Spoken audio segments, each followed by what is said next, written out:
today to discuss with you why the death penalty should not be abolished in the United States. I'm going to start by telling you a short story.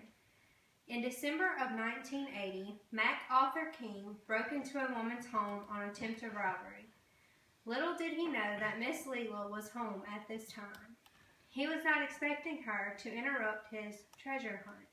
The small, fragile mother of 7 was brutally murdered in her own house that day. She was simply in the wrong place at the wrong time. Mac King went through numerous trials for his murder of Leela Patterson and wasted many people's time with his useless attempts to claim being mentally disabled. There were many protesters that helped Mac's case by protesting that the death penalty is morally wrong. Many family members and loved ones lost Leela on that day. On March 27, 2013, King won his appeal against the death penalty.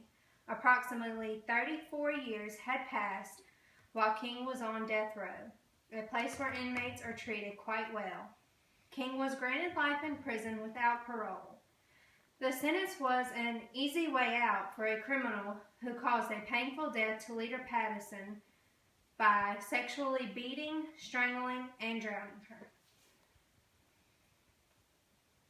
That's MacArthur King, and that is Miss Leela Patterson. With that, there are many pros that come from the death penalty. The death penalty is a punishment for murder. It provides the murderer with an insight on how their victim felt. It keeps the jails from being overpopulated, which is something that is happening very often these days. People are getting away with crimes and not having to do any jail time due to the jails being overpopulated.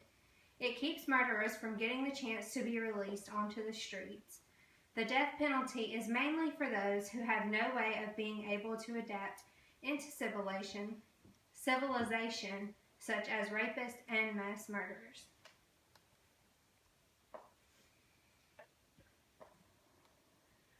There are also some downfalls to the death penalty. Some people believe that it is a crazy form of punishment. There is a slight chance that the accused person may actually be innocent. With the injection method, it does seem painful.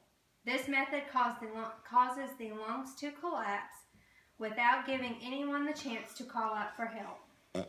The chemicals for the injection process are very expensive. Also, the Bible states that murder is a sin. There are more good things that come from the death penalty than bad. Yes, it may be considered cruel, but who's to say that what the people convicted did was not cruel as well? Life in prison is not all as horrible as people would think. They are given free food, a gym, a job to pay for their appeal, a roof over their heads, clothes to wear, a bed to sleep in, and much more. The injection method may be a bit painful at first, but it places the person into a coma before carrying out the lethal process. The chemicals may be expensive, but who's to say keeping them alive would not be equally expensive? The Bible does state that murder is a sin, but it also says that crime should not go unpunished. As stated before, what would be the purpose of keeping criminals that are too mentally unstable to live in society in a prison cell with another prisoner? As I finish my speech, I would like to leave you with a question to think about. How would you feel if someone you loved was brutally murdered?